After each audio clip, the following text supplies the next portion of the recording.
The dust settled along the horizon as Madeline Jenkins stood at the edge of Clearwater Creek, her trembling hands clutching a worn telegram that had summoned her to this desolate corner of Wyoming Territory in 1878. The message from her late aunt's lawyer promised an inheritance, a small plot of land that represented her last chance at survival after the orphanage had finally turned her out at 21 with nothing but the clothes on her back and memories no one should carry. The journey west had stripped away what little confidence she possessed.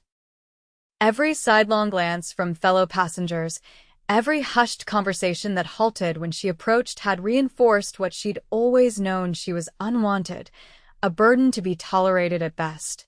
The scar that traced from her temple to her jaw, a reminder of the fire that had claimed her parents when she was just a child, seemed to burn anew under each curious stare. "Madam? You looking for something?" Madeline startled, nearly dropping her single carpet bag as she turned to face a weathered man perched atop a wagon. I'm seeking directions to the Hawkins property," she said, her voice soft from disuse. "I was told it's somewhere near town." The man's brows lifted. "Hawkins' place? That old shack's been empty going on 3 years now. Since Martha Hawkins passed." His eyes narrowed. "You'd be the niece, then?" Madeline nodded, unsure if she should elaborate. "People ask fewer questions when you gave them less to work with." "Well, I'm afraid you've come to a heap of trouble then. That place ain't much. Barely standing, last I heard." Her heart sank. The lawyer's letter had described a modest dwelling, her last hope after exhausting what little money she had making the journey west. "I can take you there," the man offered, "for 2 bits. Madeline counted out the coins, grateful she could still afford this small expense. As she climbed awkwardly onto the wagon's bench, she felt the familiar weight of judgment. "Name's Tom Wilson," the driver said, flicking the reins. "Run the general store in town. Folks around here might seem standoffish at first, but they come around. Usually." She nodded silently, clutching her bag tighter as the wagon bumped along the rutted trail leading away from town. The vast emptiness of the landscape seemed to mirror the hollow feeling inside her. Here, miles from anywhere she'd ever known, Madeline wondered if she'd made a terrible mistake. The wagon crested a small rise, and Tom pointed ahead. "There's your place. And that there," he gestured to a sprawling property beyond a creek, "that's the Zachariah Ranch. Biggest spread in the county." In the distance, Madeline could see a massive ranch house surrounded by outbuildings, corrals filled with horses, and cattle dotting the hillsides. Compared to her aunt's dilapidated cabin, it looked like a kingdom. "Preston Zachariah runs it now," Tom continued. "Took over after his pa died 5 years back. Keeps to himself mostly, but fair in his dealings." The wagon pulled up to a sagging porch attached to what once might have been a charming cabin. Now, weathered boards hung at odd angles, a window was cracked, and the roof appeared to be missing shingles. "This is it," Tom said unnecessarily. "Need help getting settled?" "No, thank you," Madeline replied, already calculating what little she could do with her remaining funds to make the place habitable. As Tom's wagon disappeared down the road, Madeline stood alone, the weight of her situation settling over her like the gathering dusk. She pushed open the door to find a single room filled with dust-covered furniture. A rough-hewn table, 2 chairs, a pot-bellied stove, and a narrow bed pushed against the far wall. Spider webs decorated the corners, and a small family of mice scattered at her entrance. Despite everything, it was hers. For the first time in her life, she had a place that belonged to her alone. Tears pricked at her eyes as she set down her bag and moved to the small window. From this vantage point, she could see across the valley to the Zachariah Ranch, where lights were beginning to glow in the windows. The contrast between her solitary lamp and the warm glow of the bustling ranch house couldn't have been more stark.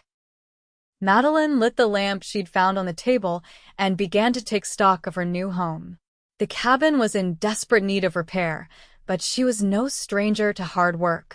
Tomorrow, she would start making it livable. Tonight, she would simply be grateful for walls and a roof. As darkness fell completely, Madeline laid on the narrow bed, pulling her thin blanket around her shoulders. The sounds of the night crickets, distant coyotes, the rustle of wind through prairie grass were so different from the city orphanage where she'd spent most of her life. She fell asleep wondering if anyone in this vast territory would ever see past her scars to the person beneath. Morning arrived with unforgiving brightness. Madeline had risen with the first light, determined to begin making her aunt's cabin habitable. After a meager breakfast of hard biscuits from her travel provisions, she set to sweeping decades of dust from the wooden floors. By mid-morning, sweat dampened her collar despite the cool spring air. She had managed to clear most of the cobwebs and chase away the resident mice, but the cabin's structural problems were beyond her immediate abilities to fix. The roof leaked in 3 places, the back door hung from a single hinge, and the chimney seemed questionable at best. A sharp knock at the door startled her so badly she nearly upset her bucket of dirty water. "Hello," called a deep voice from outside. "Anyone home?" Madeline frantically smoothed her hair and wiped her hands on her apron before opening the door to find a tall, broad-shouldered man standing on her porch. His hat was pushed back on his head, revealing sun-bronzed skin and eyes the color of a summer sky. A carefully trimmed beard couldn't hide the strong line of his jaw. "Good morning," he said, his expression unreadable as he took in her appearance. "I'm Preston Zachariah." "My ranch borders your property." Madeline was acutely aware of her disheveled state, her simple dress smudged with dirt, her hair escaping its pins, and the ever-present scar on display. She resisted the urge to turn her face away. "Madeline Jenkins," she replied, her voice barely audible. "I arrived yesterday." His eyes flickered briefly to her scar before returning to meet her gaze. "Martha Hawkins' niece?" She nodded. "Well, Miss Jenkins, I thought I should introduce myself.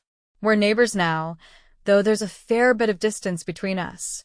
He gestured toward his ranch. "If you need anything, you just let me know. Nearest town's 5 miles east, but we get by helping each other out here." "Thank you, Mr. Zachariah, but I wouldn't want to impose." A slight smile tugged at his lips. "Not an imposition. It's the way things work out here." His gaze moved past her to the cabin's interior. "Place needs some work. I could send one of my hands over to help with the roof and that chimney." "I couldn't possibly. You'll need a sound roof before the summer storms hit," he interrupted, his tone matter-of-fact. "And that chimney won't make it through winter without repairs." Madeline hesitated. She'd learned early that accepting help usually meant owing something in return, something she often couldn't afford to give. Preston seemed to sense her reluctance. "Tell you what," he said. "I need someone to help with the ledgers and correspondence. My foreman tried, but his handwriting's worse than a chicken scratch.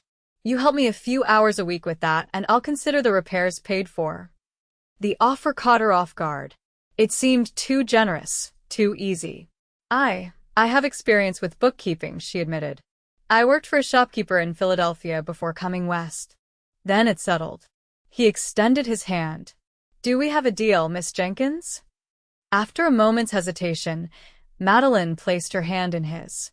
His palm was calloused but warm, his grip firm, yet gentle. "I'll have my men come by tomorrow to assess what needs doing," he said, releasing her hand. "And if you'd like to start on those ledgers, you can ride back with them to the ranch." Before she could formulate a response, he tipped his hat and strode back to his horse, a magnificent chestnut stallion that pawed impatiently at the ground. Madeline watched as he swung effortlessly into the saddle and rode away, his straight back and confident posture a testament to a life spent in the saddle. That night, as she lay in bed listening to the wind whistle through the cabin's many gaps, Madeline wondered about Preston Zachariah. His kindness seemed genuine, but experience had taught her to be wary. Men who appeared helpful often wanted something she wasn't willing to give. Yet there had been no suggestion of impropriety in his manner, just a straightforward offer of neighborly assistance. Morning brought a wagon carrying 3 ranch hands, tools, lumber, and shingles.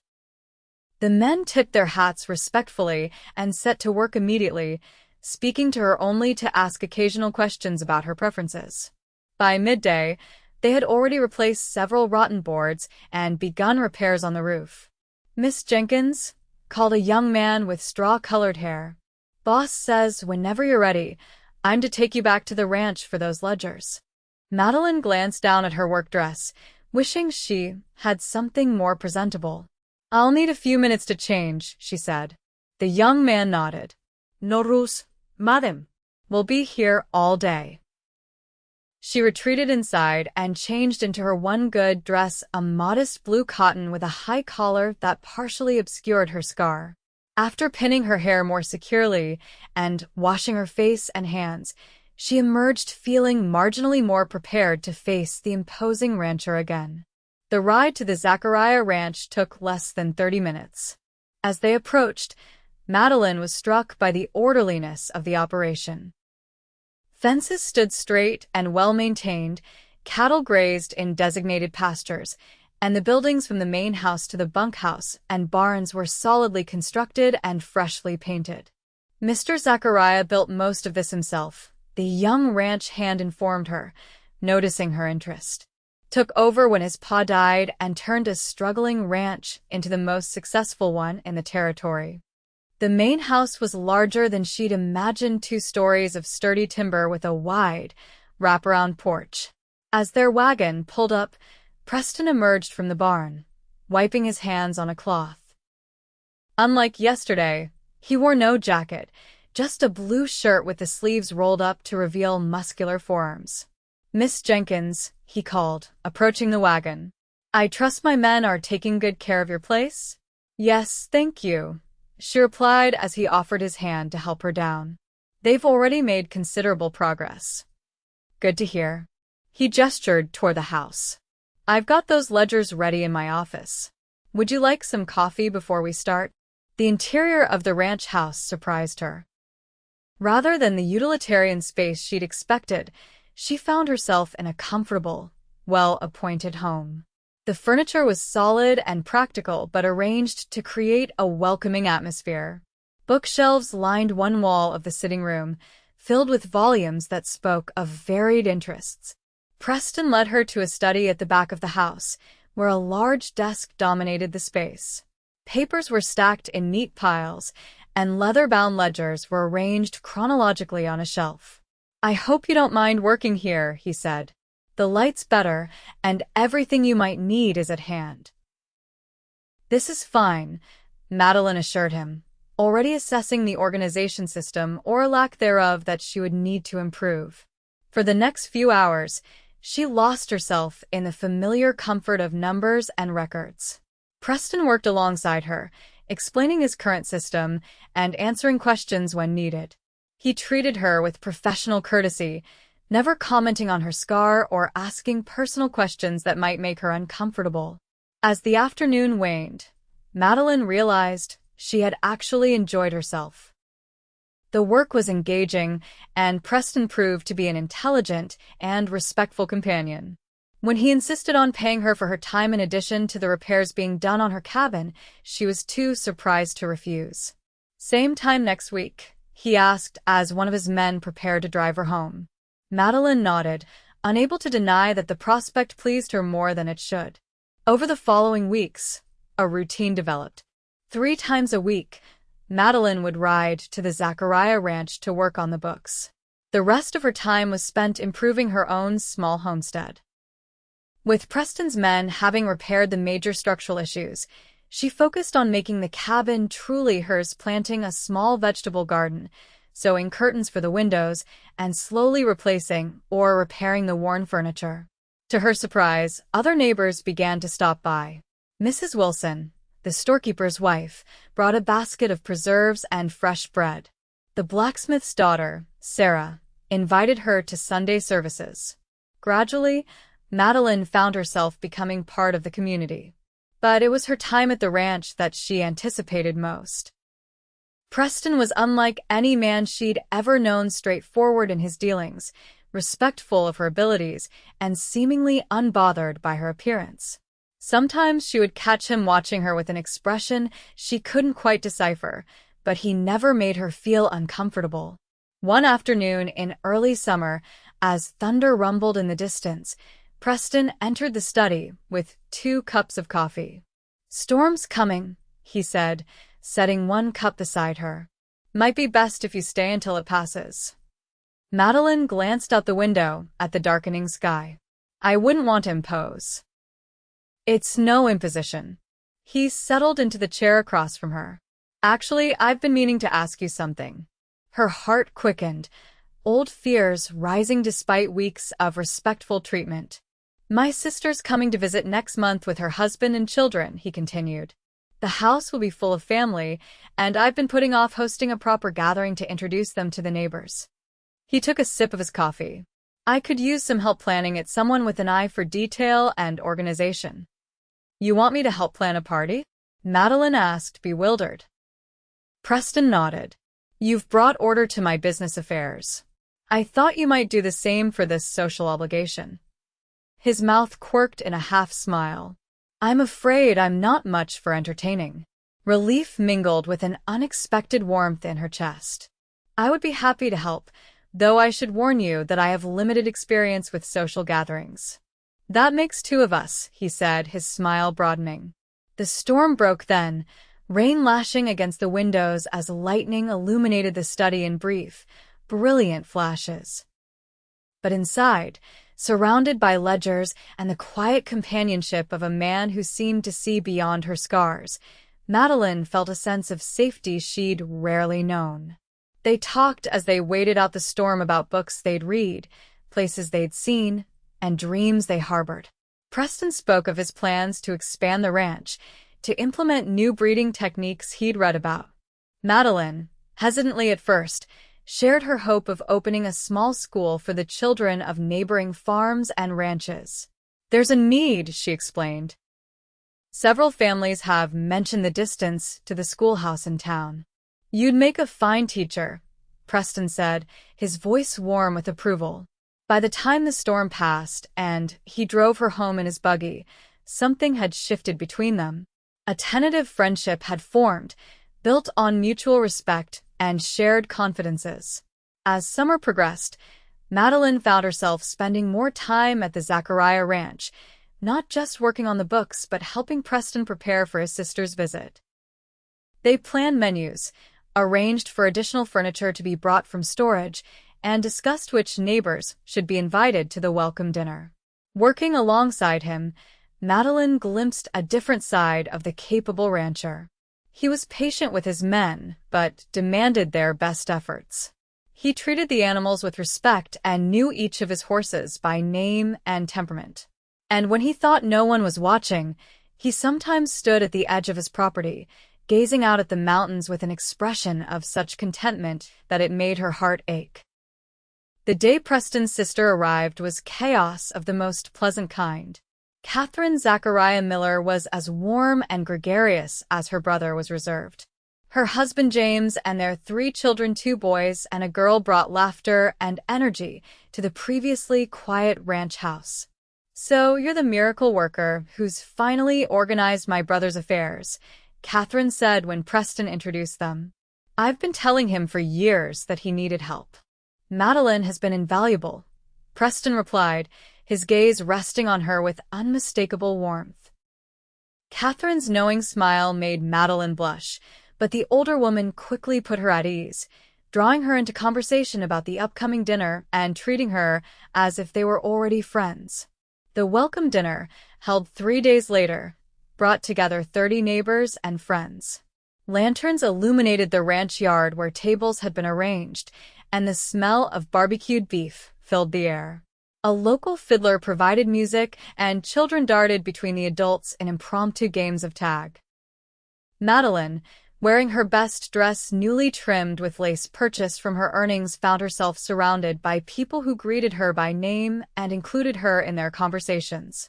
The scar that had defined her for so long seemed to have faded in importance, if not in appearance. "You've worked a kind of magic here," Preston said, appearing at her side with 2 plates of food. "Everyone's enjoying themselves." "It's a lovely gathering," she replied, accepting the plate. "Your sister is charming. I can see why you wanted to do something special for her visit." Preston guided her to a quiet corner where they could eat while observing the festivities. "Catherine's always been the heart of our family. After our mother died, she practically raised me." His expression grew thoughtful. "She worries about me being out here alone." "You're hardly alone," Madeline pointed out. "You have your men, your neighbors." "That's not the same as family," he said quietly. Or "Someone to share your life with." The look he gave her, then intent, questioning, sent a flutter through her stomach that had nothing to do with hunger. Before she could respond, Catherine appeared, insisting that her brother join in the dancing. With an apologetic smile, Preston allowed himself to be pulled away, leaving Madeline to ponder the meaning behind his words and that searching look. Later, as the evening wound down and guests began to depart, Preston found her again. "Would you care to dance?" he asked, extending his hand. The fiddler was playing a slow waltz, and only a few couples remained on the makeshift dance floor. Madeline hesitated only briefly before placing her hand in his. "I should warn you," she said as he led her to join the dancers, "I haven't danced in many years." "Neither have I," he admitted. "We can muddle through together." His hand rested lightly at her waist, respectful yet somehow intimate. As they moved to the music, awkwardly at first, and then with growing confidence, Madeline was acutely aware of his nearness, of the subtle scent of sandalwood and leather that seemed uniquely his. "Thank you," Preston said softly. "For what?" "For helping with all of this. For making my sister's visit special." His blue eyes held hers. "For seeing past the gruff rancher to the man beneath." Madeline's breath caught at the parallel to her own deepest wish to be seen beyond her scars. "Perhaps we've both been seeing more clearly lately," she whispered. The dance ended too soon, and the remaining guests began their farewells. As Preston was drawn away to bid goodbye to the blacksmith and his family, Catherine approached Madeline. "I've never seen my brother so at ease with anyone," she said, linking her arm through Madeline's. "He's different when he's with you, lighter somehow." "We've become friends," Madeline replied carefully. Catherine's knowing smile returned.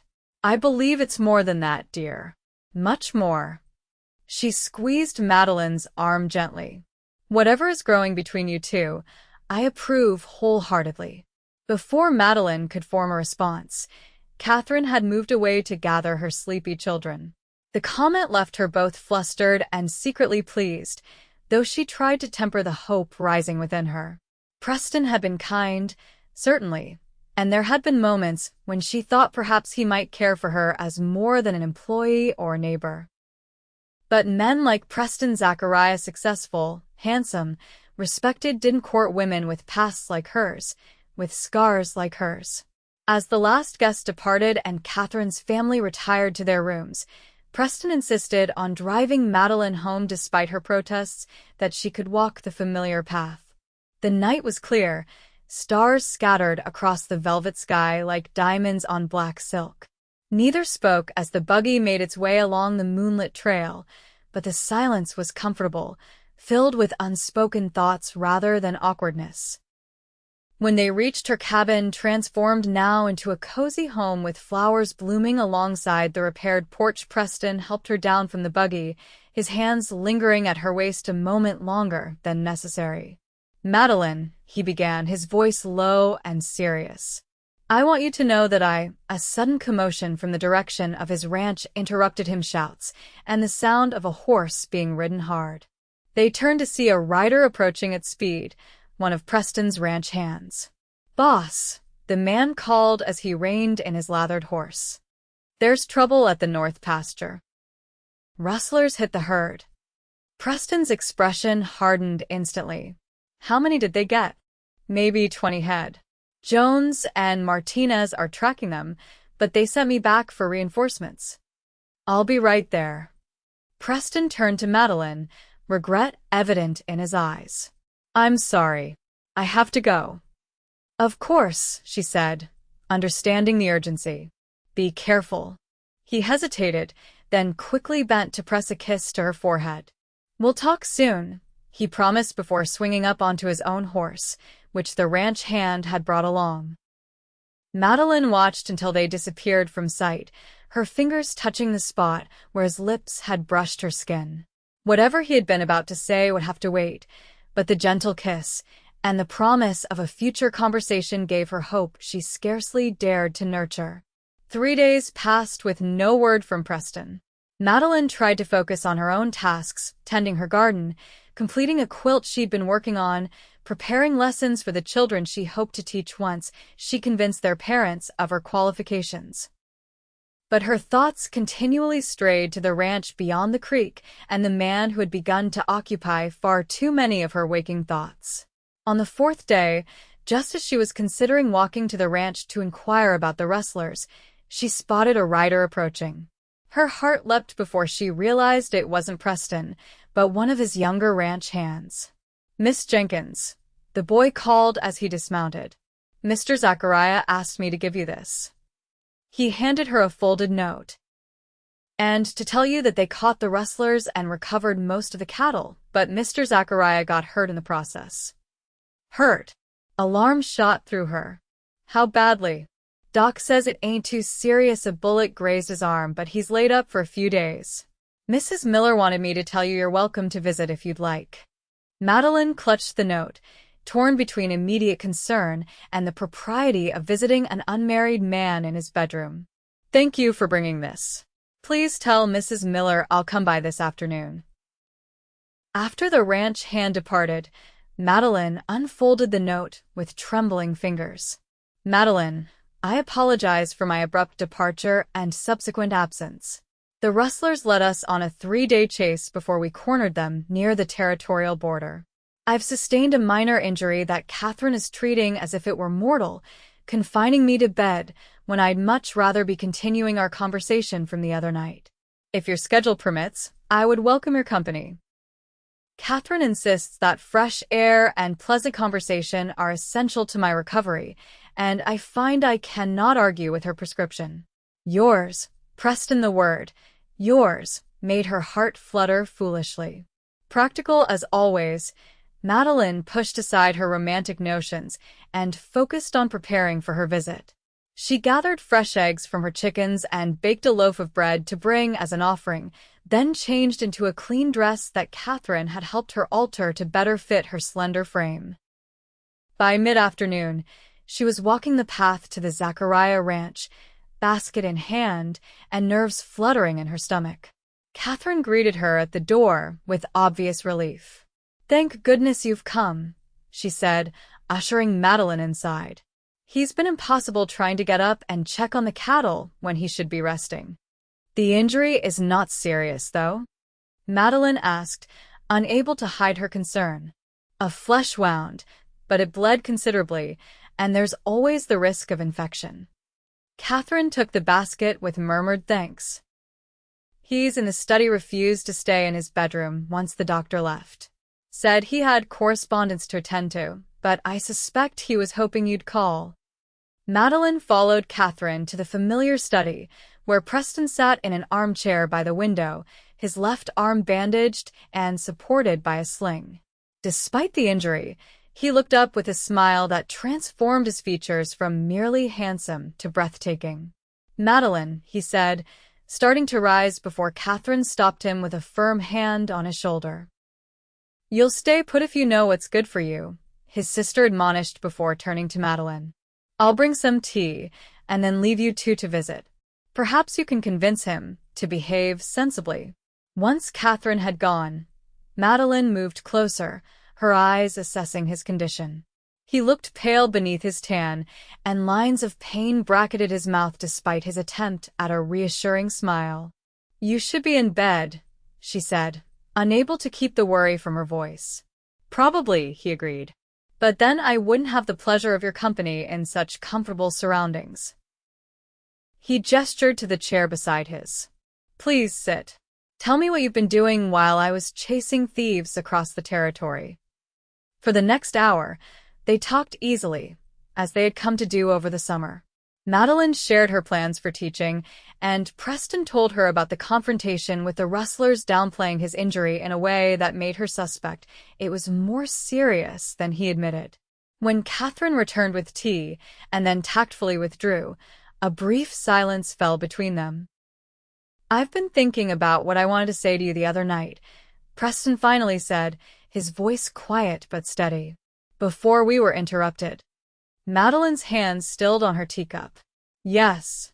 I'm not a man given to flowery speeches or grand gestures, Madeline.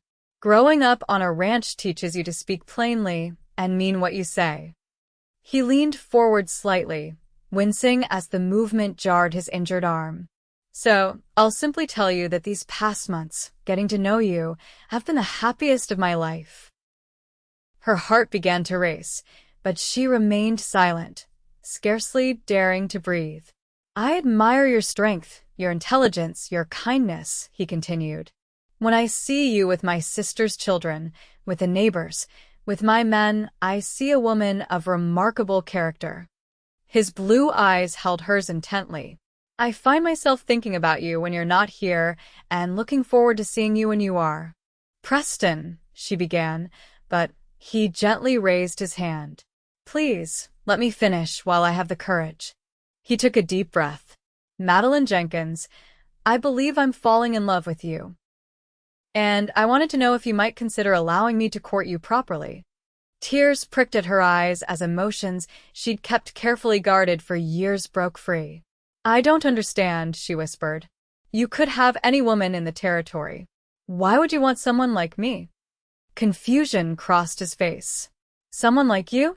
Madeline's hand rose unconsciously to her scarred cheek. Damaged. Unwanted. Understanding dawned in his eyes, followed by a flash of anger that softened immediately to tenderness. With his good arm, he reached across to take her hand, tugging gently until she reluctantly moved to perch on the edge of his chair. Listen to me, he said, his voice low and intense. The first time I saw you, standing in that doorway with the sunlight behind you, I didn't see a scar. I saw a woman with courage in her eyes and determination in the set of her shoulders. His thumb traced small circles on the back of her hand. The more I came to know you, the more beautiful you became to me. Not despite your scars, Madeline, but because they're part of what made you the woman you are. A tear slipped down her cheek, and he reached up to brush it away, his fingers lingering against the raised line of her scar with such gentleness that she had to close her eyes against a fresh wave of emotion. You are wanted, Madeline, he said softly. By me. If you'll have me.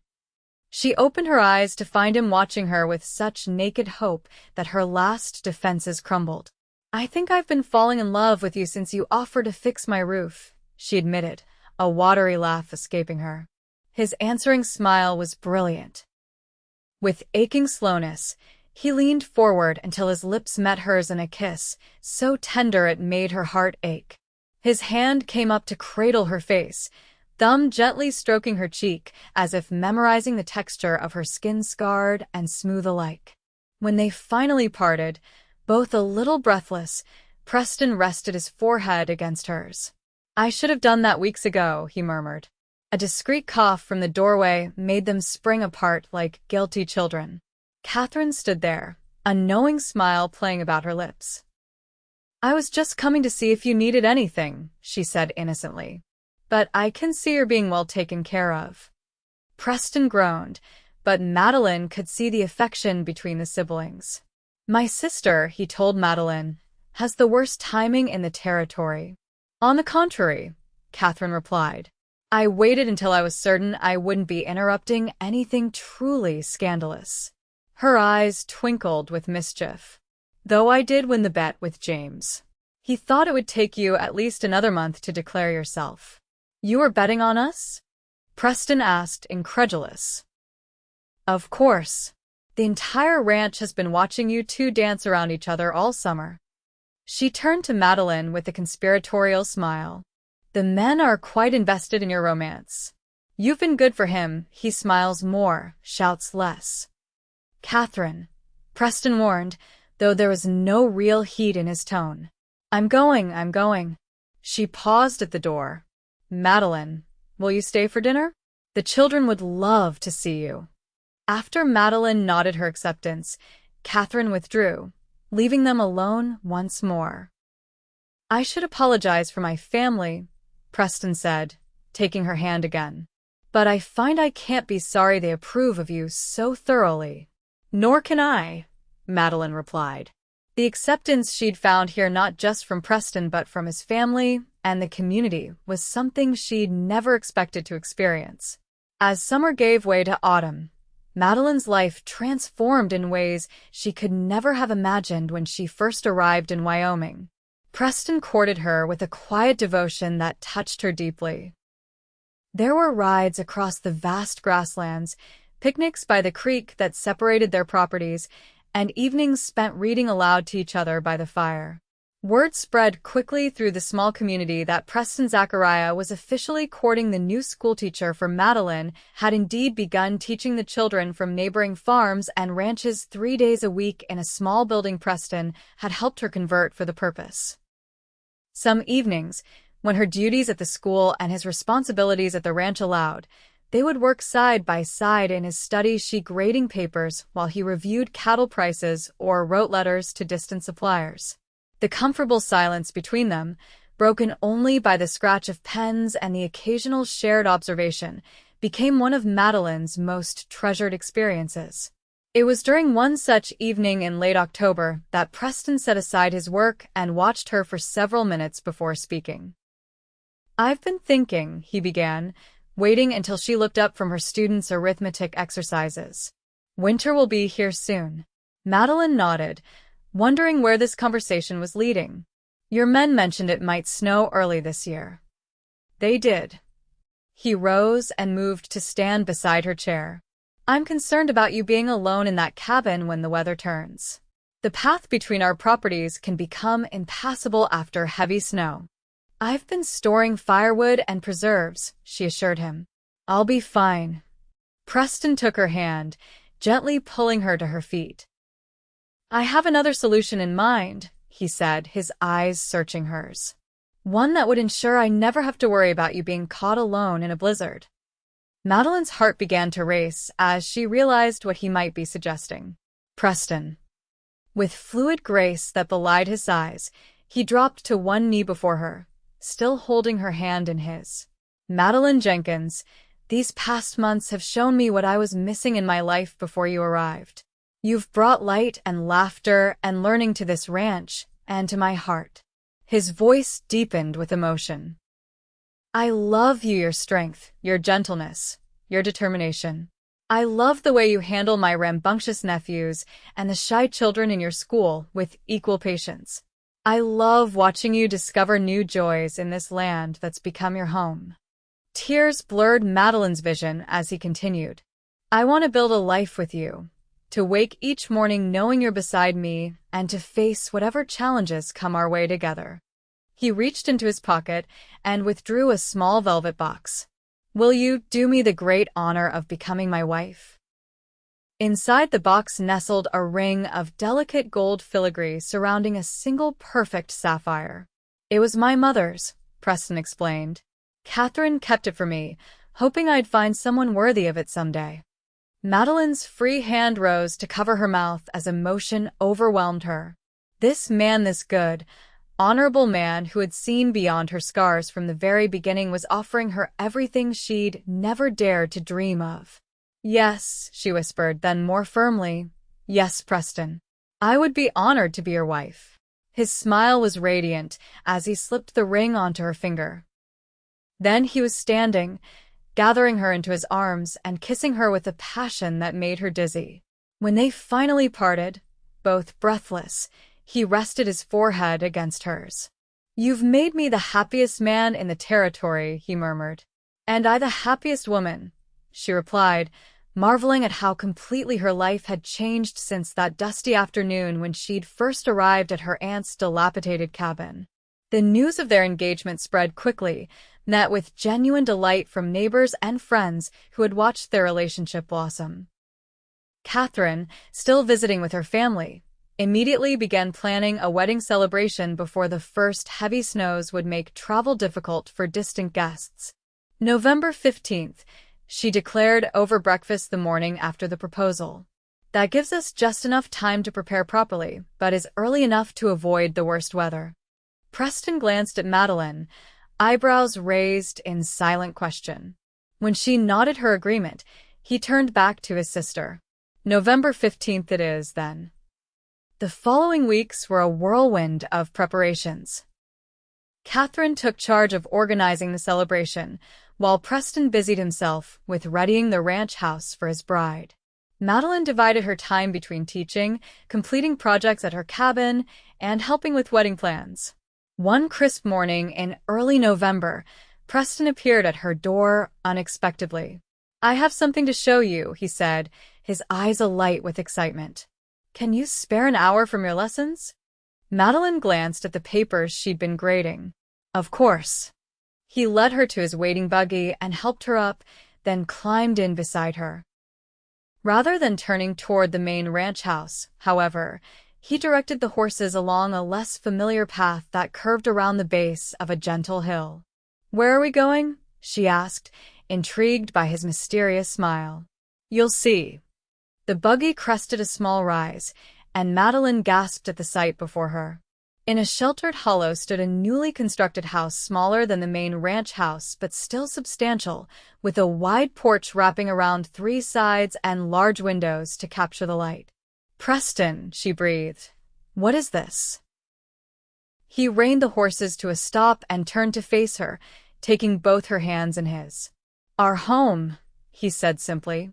"If you approve." "Our home," she repeated, overwhelmed. "But I thought we would live in the main house." "That will always be part of the ranch, available when we need the space for gatherings or guests," he explained. "But I wanted us to have a place that was truly ours, not filled with my past, but built for our future." His thumbs traced gentle patterns on her wrists. "Do you like it?" "Like it?" Tears of joy filled her eyes. "Preston, it's beautiful." Relief and pleasure washed over his face. "Would you like to see inside?" The interior was even more thoughtfully designed than the exterior. A spacious main room with a stone fireplace opened onto a well-appointed kitchen. The furnishings were a perfect blend of practical comfort and subtle elegance. "The bedrooms are upstairs," Preston said, a hint of color touching his cheeks. "3 of them for when our family grows." The implication that he envisioned children in their future filled Madeline with a warmth that had nothing to do with the sunlight streaming through the windows. She had never dared to hope for such completeness in her life. "There's one more thing I want to show you," he said, leading her back outside and around to the front of the property. There, spanning the entrance to the drive that led to their new home, stood a handsome wooden gate. Carved into the crossbeam in bold, elegant letters was a single word: Madeline. "Preston," she whispered, emotion closing her throat as she traced the letters with trembling fingers. "I want everyone who comes here to know that this home, this life we're building centers around you," he said, his voice rough with feeling. "I want the whole world to know that you are cherished, Madeline. That you are wanted, beyond any doubt." She turned to him then, tears flowing freely down her cheeks. "I love you," she said simply, the words inadequate to express the depth of emotion she felt. He gathered her close, his arms strong and secure around her. "And I love you," he murmured against her hair. "More than I ever thought possible." Their wedding day dawned clear and cold, the sky a brilliant blue that matched the sapphire in Madeline's engagement ring. Catherine had transformed the main ranch house into a vision of autumn splendor, with golden leaves, russet mums, and cream-colored roses adorning every surface. Madeline prepared in what had been her cabin but would soon become the schoolhouse full-time. Catherine and several neighbor women helped her dress in a gown of ivory silk, a gift from Preston that had arrived mysteriously from Denver 2 weeks earlier. "You look beautiful," Catherine said, arranging the simple veil over Madeline's carefully styled hair. "My brother won't know what hit him." A knock at the door revealed Sarah, the blacksmith's daughter, who had become one of Madeline's closest friends. "The buggy's here," she announced. "And half the territory is already gathered at the ranch." The ride to the Zachariah ranch was a blur of nervous excitement. When they arrived, Madeline was astonished to see how many people had come to witness her marriage to Preston, not just neighbors and friends, but people from town, and even some she'd never met, who had traveled considerable distances to attend. "Everyone wanted to be here," Tom Wilson explained as he offered his arm to escort her inside, having volunteered to give her away in the absence of family of her own. Preston Zachariah finally finding his match is quite the occasion. The ceremony itself was both simple and profound. Standing before the minister in the ranch house's main room, surrounded by friends who had become family, Madeline and Preston exchanged vows written from their hearts. "Madeline," Preston began, his voice steady and sure, "before you came into my life, I thought I had everything I needed: land, livestock, a successful ranch. I didn't realize what was missing until I found you. You've shown me that a home is more than walls and a roof. It's built of shared dreams and mutual respect." He squeezed her hands gently. "I promise to cherish you all the days of my life, to support your dreams as you've supported mine, and to ensure that you never again feel unwanted or unloved." Tears blurred Madeline's vision as she spoke her own vows. "Preston, you saw me when others looked away. You valued me for who I am, not in spite of my past, but because of how it shaped me." Her voice gained strength as she continued. "I promise to stand beside you through whatever life brings, to create a home filled with laughter and learning, and to love you with all that I am for as long as I live." The celebration that followed lasted well into the evening. There was feasting and dancing, speeches and toasts, laughter, and a few sentimental tears. Through it all, Preston stayed close to Madeline's side, his pride and joy evident in every glance, every touch, every whispered word between them. As the festivities wound down and guests began to depart, Preston drew Madeline aside. "Are you ready to go home, Mrs. Zachariah?" he asked, his voice low and intimate. The title her new name sent a pleasant shiver through her. "Yes," she replied simply. They said their goodbyes amid good-natured teasing and heartfelt well wishes. Catherine hugged Madeline fiercely. "Welcome to the family, sister," she whispered, "though you've been part of it in my heart for months already." Preston had arranged for a carriage to take them to their new home, decorated by his ranch hands with ribbons and flowers. As they drove away from the main house, cheers and applause following them, Madeline leaned against her husband's shoulder, contentment washing over her like a warm tide. When they reached the gate with her name carved upon it, Preston stopped the carriage.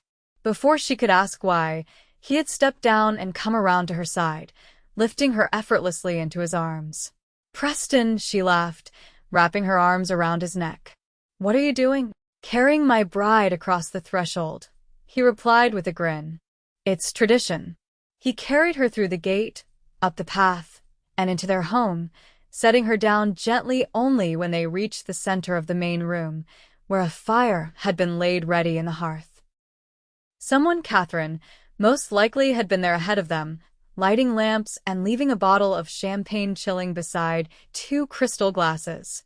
Preston lit the fire, then turned to face her, his expression suddenly serious. "Are you happy, Madeline?"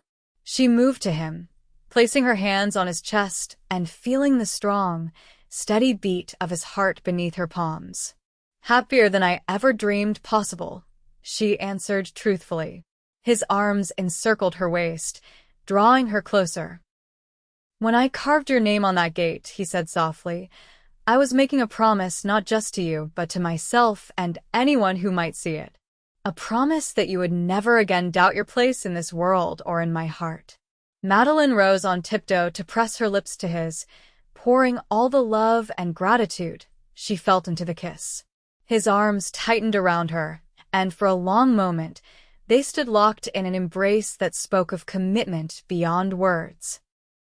Later, as they lay in their new bed, the moonlight casting silver patterns across the quilt, Preston traced the line of her scar with tender fingers. "You are so beautiful," he whispered.